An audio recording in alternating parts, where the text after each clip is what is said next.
Bonjour à tous et bienvenue dans votre nouveau format, la table ronde. On parle de sujets d'actualité avec des professionnels. Pour ce premier numéro, nous allons revenir sur l'affaire Jean Portmanov. Avec moi, j'ai Elsa Chekouri, psychologue, et nous avons également Maître Reshad Patel, avocat. Pour cette première question, je vais me tourner vers vous, Maître. Pour le coup, sur le volet civil, on va démarrer puisque sur cette affaire, il y a plusieurs choses. Il faut quand même rappeler les faits. Nous avons Jean Portmanov qui est mort à la suite d'un direct. Il avait auparavant subi plusieurs violences et humiliations de la part d'autres streamers. On va commencer sur le plan civil avant d'aborder le plan pénal. Alors peut-on consentir, parce qu'on parlait de consentement dans cette affaire, on disait qu'il était consentant face à ces actes, peut-on vraiment consentir à un contrat qui porte sur sa propre mise en danger? Peut-on contracter en réalité lorsque l'objet est illicite? Parce qu'ici ça porte quand même sur de la violence, de l'humiliation publique. Alors c'est un vrai sujet de débat, c'est intéressant parce qu'on a de la doctrine qui débat de ce sujet, puisque c'est quelque chose qui a tendance à évoluer. Alors bien sûr, il y a des principes, il y a des grands principes. Sur le volet civil, on ne peut pas bien sûr faire du commerce de son corps de façon pécuniaire, financière. Et du coup, le consentement ne peut pas avoir en fait un rôle dans la faute qui serait commise tout simplement sur le corps humain, donc des violences qui seraient commises.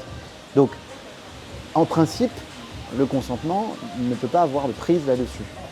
Mais là aussi, il y a débat, il peut y avoir matière à discussion. Alors, il peut y avoir matière à discussion. Partons du principe qu'on accepte ce contrat, que ce contrat soit légal. Est-ce qu'on peut considérer, dans ces circonstances, en tout cas d'un point de vue extérieur, avec les données que nous avons, que le consentement de Jean Portmanov ait pu être vicié par des circonstances extérieures à sa volonté? Alors aussi, ça a été effectivement une question dans ce dossier, puisqu'on apprend que Jean Portmanov a potentiellement été une personne vulnérable. D'ailleurs, il y avait quelqu'un d'autre qui intervenait aussi et qui était sous curatelle, donc une mesure de protection.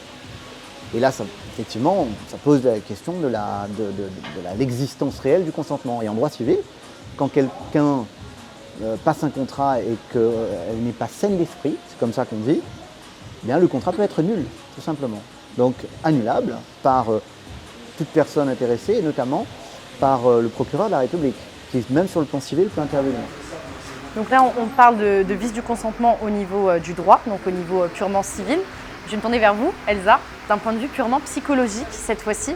Dans quel état on se trouve en tant que victime de sévices? À quel point on peut être poussé psychologiquement pour accepter sa propre humiliation, sa propre mise en danger au final, puisqu'il y a eu quand même des sévices qui étaient particulièrement graves sur ces lives?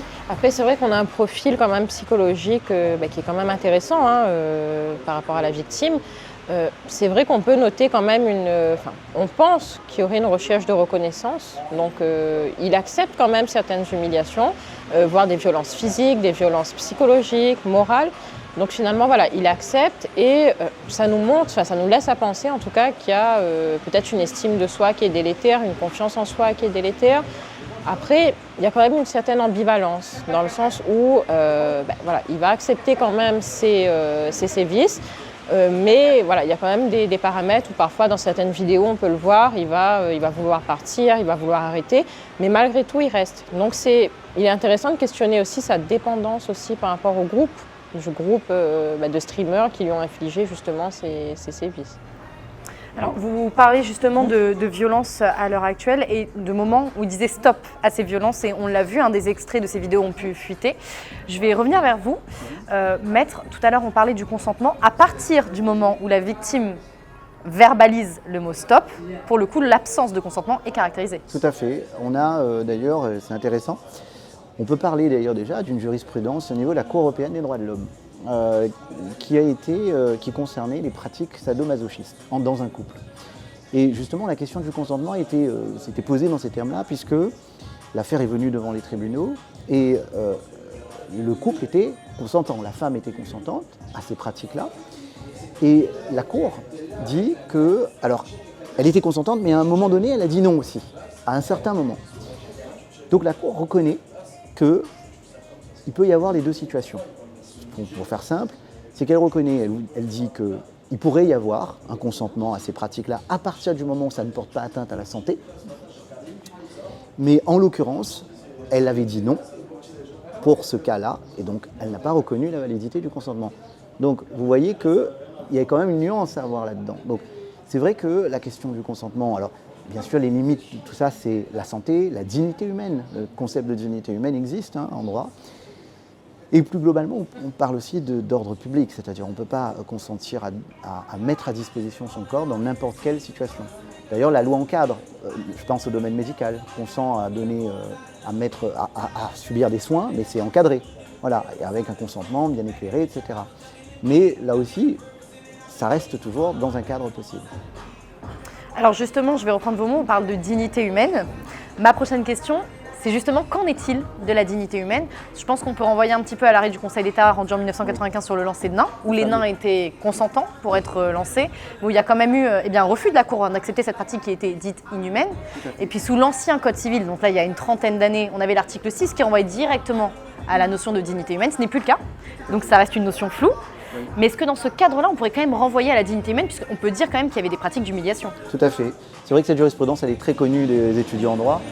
Donc pour les gens qui nous écoutent, c'était un spectacle de lancer de nains. Donc, dans les faits, des spectacles étaient organisés, donc des spectacles dits de lancer de nains avec leur accord.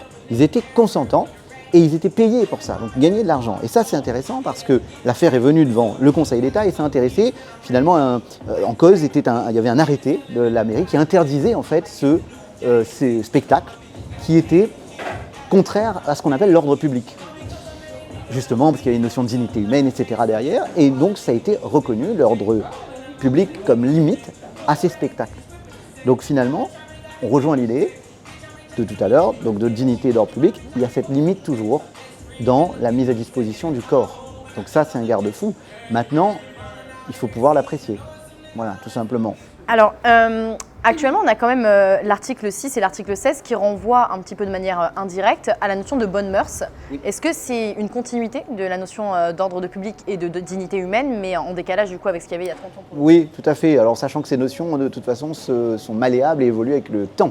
Alors, c'est aussi leur force parce que le juge va pouvoir apprécier les spectacles en fonction du temps et de la période, de l'époque. On peut vous lire des choses, par exemple, sur le contrat de striptease. À une époque, c'était mal vu. Aujourd'hui, ça commence à être beaucoup plus accepté.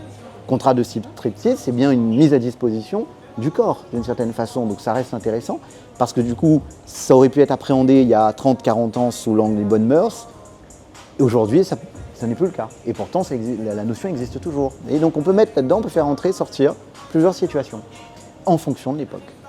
Donc oui, pour répondre à la question, bonne mœurs, c'est toujours dans la continuité. Bien que aujourd'hui, on se rattache beaucoup plus à l'ordre public, parce que les bonnes mœurs restent difficiles à appréhender. Et justement, toute la complexité dans cette affaire, c'est qu'il n'y a pas de précédent de jurisprudence similaire à celui-ci. C'est vraiment, en plus, lié à la nouvelle génération avec une mort en direct. Je vais revenir vers vous, Elsa, cette fois-ci. Tout à l'heure, on parlait de moments où Jean-Paul Manœuvre avait exprimé le souhait d'arrêter tout cela, et notamment une lettre qui est parvenue jusqu'à sa mère. Comment vous interprétez, vous, cette lettre comme ces moments où il souhaite arrêter, ou en tout cas ne pas aller aussi loin que les co-streamers qui sont avec lui? En tout cas, il y a une remise en question quand même à un moment où il se dit, bon, est-ce que ça va peut-être pas trop loin? Est-ce qu'il faudrait, il faudrait arrêter? Donc je vais quand même me confier à ma mère, donc mère qui est quand même une figure, on va dire, importante. Voilà, donc il va quand même se confier à sa mère, mais comme on disait tout à l'heure, il y a quand même cette ambivalence de se dire que malgré tout, il va rester. Donc pourquoi? Est-ce qu'il sera toujours accepté dans le groupe? Est-ce qu'il aura autant de notoriété sur les réseaux s'il arrête? Est-ce que les gens vont toujours s'intéresser à lui? C'est vrai qu'il y a quand même ça laisse à penser qu'il y a cette recherche de reconnaissance, le besoin d'approbation aussi du public en fait.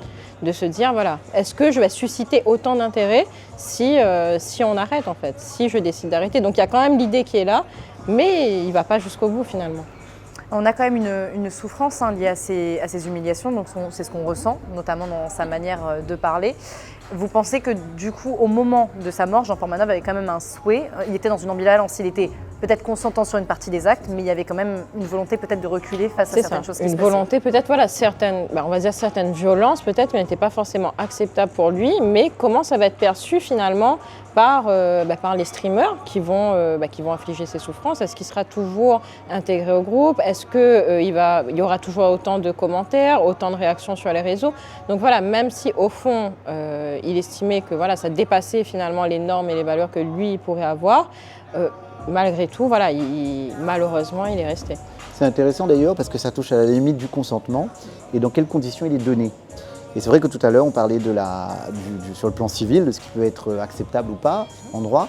Et c'est vrai qu'à partir du moment où un consentement est donné par exemple sous la contrainte ou sous la violence, ça entraîne forcément une nullité d'un contrat qui aurait été fait dans ces conditions. Je vais d'ailleurs parler d'une autre forme de contrainte avant qu'on passe au volet pénal. On va reprendre la jurisprudence de l'Ansénin. Ils avaient donné leur accord, donc ils étaient rémunérés pour ces prestations. C'était le cas également de Jean Portmanov. Il a dévoilé certaines sommes qui étaient faramineuses, qui étaient très importantes. Est-ce que d'un point de vue psychologique, le manque d'argent, le besoin d'argent, la recherche d'un but économique, ça peut justifier le fait de vivre en souffrance? Après, c'est vrai qu'il y avait quand même une vulnérabilité personnelle. Après, c'est vrai qu'on ne connaît pas son histoire, on va dire, dans les détails. Mais c'est vrai que ça nous laisse à penser quand même qu'il y a une certaine vulnérabilité, que ce soit au niveau psychologique, voire même au niveau confiance en soi. Donc c'est vrai qu'il y aurait peut-être aussi ce volet financier qui a joué un rôle aussi. Notamment peut-être une certaine pression aussi de la part des streamers, justement, en disant, regarde, on a fait ça, ça a fonctionné. Donc voilà, peut-être si on va rajouter d'autres violences, on va monter au fur et à mesure, peut-être qu'on gagnera plus aussi. Donc voilà, je pense que lui, il était aussi dans cette dépendance aussi par rapport au groupe de streamers qui étaient là. Donc est-ce qu'ils ne vont pas m'en vouloir, par exemple, si je dis d'arrêter? Parce que finalement, il y avait une certaine déshumanisation aussi dans cette histoire, dans le sens où les viewers, en fait, lorsqu'ils regardaient les vidéos, c'était plus forcément pour Jean Portmanov, c'était surtout pour le côté, il était devenu finalement un personnage de contenu, malheureusement. Donc un personnage de contenu ils n'étaient pas là pour le personnage en lui-même, mais pour les violences qui allaient être commises sur cette personne. Donc finalement, s'il décidait d'arrêter, il y aurait tout ce qu'il y a derrière finalement qui pourrait s'arrêter également. On va basculer cette fois-ci dans le pénal. Au début de cette entrevue, on parlait d'un objet illicite. S'il y avait convention, s'il y avait contrat implicite, l'objet était illicite dans tous les cas, parce qu'on est sur de la violence. C'est comparé un peu à un contrat de tueur à gage à vraiment une échelle bien différente, bien sûr. Donc Naruto et Safin sont les deux co-streamers qui étaient présents et qui qui étaient présents sur tous les lives et qui ont commis ces violences. Ils ont été auteurs de violences et humiliations, ça s'est avéré, puisque la plateforme Kik a révélé de nombreuses vidéos en direct sur lesquelles on les voit commettre ces faits. Ils avaient été signalés auparavant. Qu'encourt-il à l'heure actuelle pour ces faits de violence et d'humiliation? Il peut y avoir plusieurs fondements juridiques. Alors celui qu'on connaît, bien sûr, c'est le coup et blessure, tout simplement, les violences volontaires. Ou involontaires d'ailleurs. Alors là, elles sont manifestement volontaires. Elles peuvent être sans intention de donner la mort, parce que si il était avéré, ce qui n'est pas encore avéré, mais que ces violences ont causé la mort, il n'y aurait pas forcément d'intention de donner la mort. Mais c'est une infraction pénale, avec à la base, on est à 15 ans de prison, donc voire 20 ans quand c'est sur personne vulnérable. Et alors si en plus on est sur des violences ayant entraîné la mort, donc on est sur la gravité, violences volontaires ayant entraîné la mort, donc là on peut monter encore à 30 ans sur personnes vulnérables. Donc, et avec une volonté, alors là c'était pas le cas de donner la mort, là je pense qu'on serait plutôt sur des violences volontaires sans intention de donner la mort. Et puis il y a une deuxième infraction qui pourrait être la non-assistance à personne en danger, en péril. Ça aussi, s'ils s'aperçoivent, alors il faudrait démontrer que leur ami est en train court un risque à ce moment-là, ce qui n'est pas encore démontré, là on fait des hypothèses, mais là aussi c'est une infraction pénale. Donc on est quand même, il y a plusieurs façons d'aborder les faits sous l'angle pénal. Elsa, on a vu le point de vue de Jean Portmanov, victime donc de ces infractions. Dans quel état d'esprit on est quand on commet ce type d'infraction? Donc là, par exemple, on prend le cas de Naruto et Safin. Comment on peut se permettre de déshumaniser quelqu'un sans forcément avoir de remords, puisque c'était une pratique qui était régulière sur leur site de stream? Après, c'est vrai que par rapport aux streamers, justement, il y a aussi l'effet de groupe, dans le sens où ces violences n'étaient pas infligées, on va dire, de manière individuelle. Donc finalement, Jean Portmanov, oui, était la victime, mais ils étaient plusieurs aussi à commettre ces violences. Donc finalement, ça paraissait entre guillemets moins grave pour eux de se dire on est d'autres streamers à faire la même chose, donc pourquoi moi je pourrais pas le faire? Et en plus qu'il y a la foule en fait en ligne, donc les réseaux, qui vont alimenter aussi ce phénomène. Donc de dire ils vont approuver, ils vont partager, ils vont commenter. Donc finalement ce groupe il va se sentir légitime finalement. parce qu'ils sont en groupe. Aussi, il y a la notion de spectacle. Donc, c'est un peu le phénomène de spectacle qu'on peut avoir en psychologie. De se dire, comme c'est alimenté finalement par une foule, en plus qui est virtuelle, donc c'est d'autant plus dangereux dans le sens où c'est virtuel. Donc, c'est des gens à l'échelle mondiale qui ne se connaissent pas, du coup. Donc finalement, voilà, il y avait plus de 600 000, je crois, voilà, de 600 000 vues à un moment. Donc voilà, tout ça, ça renforce leur pouvoir. Ils se disent, bon, ben, ça fonctionne, donc on va continuer. Donc finalement, la question, c'est jusqu'où ils vont aller. Donc voilà, il y avait des idées aussi qui venaient de la foule, en fait, de la foule virtuelle. Donc voilà, il y a aussi ce côté où le groupe aimait se donner un spectacle. Bon, quand on parle de phénomène de spectacle, on se dit, lorsqu'un spectacle plaît, souvent, on va essayer voilà, de rajouter finalement d'autres choses, l'agrémenter, pour qu'il attire encore d'autres gens. Donc il y a quand même ce côté-là, voilà, le côté où ça a été, enfin en tout cas le groupe de streamers, ils ont dédramatisé un peu ces actes dans le sens où ils étaient plusieurs impliqués. Ce qui constitue aussi une circonstance aggravante, hein. Oui. Violence à réunion. Hein. Donc là, pour le coup, ça augmente les peines, donc effectivement. Ouais. Mediapart avait dévoilé une étude sur ces différents streamers en montrant qu'il y avait déjà un danger. Ils avaient fait une étude complète dessus. Il y a également certains sites de presse qui ont révélé qu'il y avait eu 80 signalements qui avaient été faits au ministère de la Justice. On vient de voir à l'instant qu'il y avait des centaines de milliers de viewers, donc beaucoup d'entre eux n'ont rien signalé, ils étaient même consommateurs réguliers de ce type de contenu. Comment est-ce qu'on arrive à banaliser une telle violence et à se mettre autant à distance au final et se dire qu'on n'est pas responsable alors que quelque part, il y a quand même une responsabilité, ne serait-ce qu'une conscience qui devrait nous dire de ne pas être là sur ce live. C'est ça, c'est vrai qu'ils étaient quand même nombreux et comme on disait tout à l'heure, c'est quand même à l'échelle mondiale. Donc il y avait des gens des quatre coins du monde, quoi. Et au final, pourquoi déjà? Il y a aussi cette curiosité, on appelle ça la curiosité morbide finalement, de se dire jusqu'où ils vont aller. Donc on va donner des idées, est-ce qu'ils vont suivre un peu les idées qu'on va soumettre? Ensuite on va partager à nos amis, voilà. Donc il y a aussi cette curiosité. Qu'est-ce qui va se passer si par exemple il se prend un paintball, voilà, un tir de paintball, ben, qu'est-ce qui va se passer en fait? Donc voilà, c'est un peu cette curiosité de savoir qu'est-ce qui va arriver si ils essaient ça finalement. Ensuite, il y a aussi ce côté où il y a cette recherche aussi d'émotions fortes. Donc c'est un peu l'effet film d'horreur, entre guillemets. Il y a des gens qui vont regarder des films d'horreur ou faire des attractions, par exemple, pour avoir les sensations fortes. Malheureusement, là, je pense qu'ils n'ont pas fait la limite, elle était fine, finalement. Voilà, là, c'est la réalité. Mais le fait qu'ils soient derrière un écran, pour eux, voilà, ils n'ont pas, inconsciemment, ils ont associé ça à un peu l'image du film d'horreur. Sauf que là, c'était la réalité avec de vraies personnes. Après, il y a l'effervescence collective aussi. Donc, il y a la dynamique de foule, en fait, qui s'est formée autour de ça.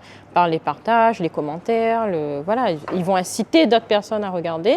Souvent des jeunes, malheureusement. Donc, c'est vrai qu'on peut voir sur la plateforme Kik, voilà, il y a des jeux vidéo, il y a des séries, voilà, on va parler de tout ça. Donc, c'est vrai, il y a souvent des jeunes. Donc, c'est très facilement, on va dire, on peut très facilement, en fait, communiquer aux autres.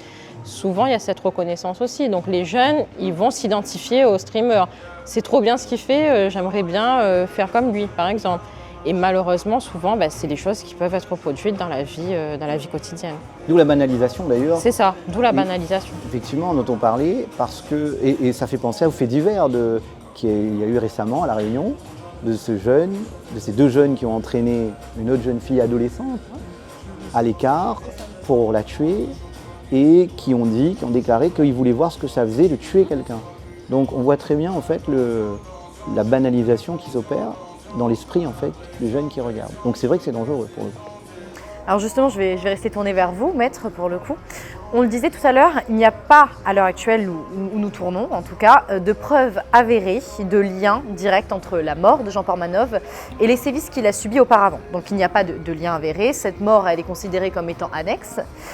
Je prends une hypothèse, donc une hypothèse qui est complètement factice, celle où on trouverait un lien entre les violences subies, l'humiliation, le stress subi et imposé lors de ces lives et sa mort. Les deux co-streamers, donc Naruto et Safin, seraient-ils passibles d'être chargés pour homicide involontaire, par exemple? Ah oui, bien sûr, tout à fait, ce qu'on disait tout à l'heure, hein, violence, alors très probablement sans intention de donner la mort, mais quand même. Les violences volontaires, puisqu'il est avéré que... alors après se posera la question du consentement, et ça revient quand même dans les débats. Mais il pourrait parfaitement être poursuivi, et d'ailleurs il y a des enquêtes qui ont été déclenchées après la mort, alors trop tard malheureusement, mais quand même, par le parquet, pour rechercher les causes de la mort et dedans effectivement, dans la balance, il y a ces questions de violence sur personnes vulnérables. Donc, oui, et pas que d'ailleurs, hein, déjà eux seraient les premiers responsables, mais on peut envisager une responsabilité de toute la chaîne dans cette affaire. Responsabilité de toute la chaîne, on va rester sur cette responsabilité pénale. Les viewers, est-ce qu'on pourrait envisager une sorte de non-assistance à personne en danger, en tout cas une responsabilité pénale annexe, tout comme toutes les personnes qui ont été informées au préalable, puisqu'il y a quand même eu des descentes des forces de l'ordre dans le local, c'est comme ça qu'ils appelaient le lieu de tournage. Il y a également eu plusieurs signalements, comme on dit tout à l'heure, faits au ministère de l'Intérieur, l'enquête de Mediapart qui avait été révélée, des dossiers qui n'ont pas été traités en temps et en heure. Est-ce que tous ces acteurs-là pourraient être chargés de non-assistance à personne en danger ou est-ce qu'ils encouraient l'engagement d'une certaine responsabilité pénale? Oui, je pense qu'à différents niveaux, on va dire. Non-assistance à personne en danger, oui, pourquoi pas, pour les viewers ou spectateurs en fait. À condition, bien sûr, de pouvoir respecter les critères du code, hein, puisque ça ne se fait pas comme ça non plus. Il faut qu'ils aient aussi conscience qu'il était là, à ce moment-là, en danger. Alors, à quel moment ils ont conscience de ça, quand ils savent depuis plusieurs mois qu'il est d'accord pour participer à ces choses-là? Est-ce qu'ils ont conscience, à ce moment-là, qu'il court un péril? Enfin, il y a plein de questions qui se posent. D'ailleurs, à ce propos, il y a eu une affaire intéressante l'année dernière, donc c'est très récent, de quelqu'un qui a été dans des conditions quasi similaires, qui a été condamné pour complicité. Ça va plus loin que la non-assistance à personne en danger, complicité du délit ou du crime. Donc là, c'était en l'occurrence, dans cette affaire-là, c'était une complicité de viol. Pourquoi? Parce que c'était un graphiste très connu qui intervenait pour Disney, pour Pixar, donc des grosses productions. Il était avéré qu'il avait dessiné dans Ratatouille, Lilo et Stitch. Et ce graphiste, on a découvert qu'il payait en fait des gens pour commettre des viols sur des mineurs et pouvoir les regarder. En fait, il ne faisait que regarder et donner des ordres. Il était derrière l'écran. Et il a été poursuivi et la complicité a été reconnue dans la commission des viols. Et il a pris 25 ans de prison. Donc c'est vous dire que là aussi on peut étirer les choses, on peut étirer le texte et arriver à une forme de complicité. Donc le spectateur qui paye, là, dans notre cas, c'est ça. Il paye pour regarder. Et d'ailleurs, si on feuillette un petit peu tous les articles, on parcourt tout ce qui a été écrit, on s'aperçoit qu'il y avait des commentaires qui accompagnaient ces paiements en disant « vas-y, frappe-le », etc., etc. Donc, il y a une incitation. Et du coup, on bascule également sur une autre délit, qui est l'incitation à commettre un délit. Ça aussi, c'est un délit à part. Alors bien sûr, dans tout ça, on peut cumuler, mais on retiendra le plus grave. Donc voilà, et là pour le coup, à voir en fonction du parquet. Donc oui, pour les spectateurs, ça serait ça. Et après, il y a, alors pour les autres dont on parlait, les services d'enquête. Alors les enquêtes étaient déclenchées, oui, depuis quelques mois avant la mort. Mais là, ça va être plus compliqué parce que là, c'est la chaîne judiciaire, c'est le temps de la justice. Il fallait bien dérouler des enquêtes. Quand ils ont reçu le signalement, ils ont ouvert l'enquête, donc c'est ce qui est bien, mais les mesures n'ont pas pu être prises à temps. Bon, sous réserve, bien entendu, que la mort soit causée par tout ça, ce qui n'est pas encore avéré d'après les articles qu'on lit. Mais c'est vrai que là aussi, on aurait aussi, peut-être potentiellement, alors, on pourrait découvrir des dysfonctionnements éventuellement dans le fonctionnement de la justice. Ça peut arriver, mais c'est plus compliqué. Après, toutes les autres responsabilités, ce serait la plateforme. Là, la plateforme Kik, qui était... Bien, sa responsabilité a été engagée, il me semble. Alors, il y a une enquête aussi en cours, il y a des mesures qui ont été prises, et ils sont en train de coopérer, parce que Kik était basé en Australie, a désigné un représentant légal à Malte pour pouvoir être soumis à la législation européenne, parce que tout ça est gouverné quand même par des règles au niveau de l'Europe. On a un règlement sur les services numériques qui est entré en vigueur en 2024 seulement, donc tout ça est très récent. On disait tout à l'heure que ce sont des choses qu'on ne voyait pas avant. Oui, la loi aussi s'adapte. Et donc tout ça est très récent. Et eux peuvent encourir aussi des sanctions, bien sûr, la plateforme, parce qu'on peut pas. Ils ont un devoir de surveillance, ils ont un devoir de retirer les contenus qui sont illicites, manifestement illicites. Donc, on peut y découvrir plusieurs responsabilités. Oui. Alors Elsa, je vais me tourner vers vous à présent. On parlait de responsabilité pénale, on a vu l'effet de groupe un petit peu, ce que ça pouvait causer, cette barrière aussi de l'écran. Mais comment réellement on arrive à s'exonérer de toute responsabilité lorsqu'on est vieweur, sachant que parmi ces viewers, il y avait des personnalités aussi connues qu'on a pu voir, notamment des joueurs de foot de l'équipe de France qui se sont manifestés et qui eux-mêmes donnaient des indications sur comment frapper ou que faire sur Jean Portmanov. Comment on arrive à se mettre à une telle distance que nos actes ne semblent plus être véritablement nos actes, où on se dit qu'on n'est pas responsable en réalité? Après, c'est vrai qu'il y a deux types de distance finalement. Il y a d'un premier temps la distance physique. Du coup, c'est vrai qu'ils n'étaient pas forcément présents. Donc souvent, il y a ce détachement où inconsciemment, ils se disent, voilà, je ne suis pas présent. Donc voilà, je n'ai pas forcément contribué. Ils ne se rendent pas compte forcément de cet impact, du coup. Après, il y a aussi la notion de pouvoir qu'on avait évoquée tout à l'heure. Donc le fait, par exemple, voilà, de dire, vas-y, frappe-le de telle façon ou essaie telle chose. Voilà, c'est la notion de se dire j'ai un certain contrôle finalement sur cette situation, mais quand même à distance. Donc encore une fois, il faut insister que ça reste virtuel. Donc voilà, une foule virtuelle est plus, voilà, tout aussi, voire plus dangereuse finalement qu'une foule là, on va dire autour de nous, quoi. Parce que voilà, c'est des gens qui ne se connaissent pas, qui ont chacun des prédispositions personnelles. Et l'objectif commun, la dynamique de groupe qui anime justement cette foule, c'est uniquement ça en fait, c'est la violence. Du coup, dans ce cas-là, c'est la violence. Dans le sens où c'est des gens qui ne se connaissent pas, donc ils n'ont pas forcément d'autres points communs. C'est vraiment, on va se rallier finalement à ce petit groupe justement, et voilà, donner des idées, voilà, cette notion de pouvoir, mais en étant derrière son écran, du coup. Alors ce sera ma dernière question. Il y a une grande partie de la population qui a été choquée lorsque cette affaire a été révélée. Et pourtant, il y avait une grosse communauté derrière le local, derrière ces streamers. Ma question, c'est donc comment est-ce qu'on explique cet attrait qui est presque sociétal? Parce que quand on voit des centaines de milliers de personnes qui s'intéressent à ce type de contenu, comment on peut justifier cet attrait ou en tout cas essayer de le comprendre? Qu'est-ce qui peut pousser, premièrement, à se diriger vers ce type de contenu et à aussi grande échelle, en fait, à l'échelle d'une société, tout simplement?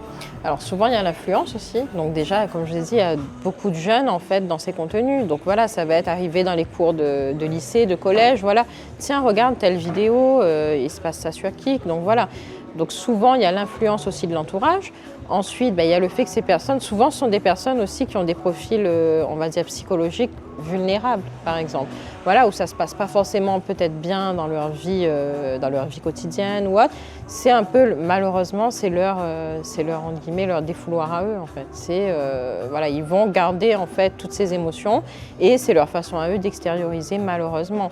Et souvent, voilà, c'est des gens qui n'en parlent pas. Donc voilà, mais en tout cas, le plus gros, on va dire que c'est l'influence.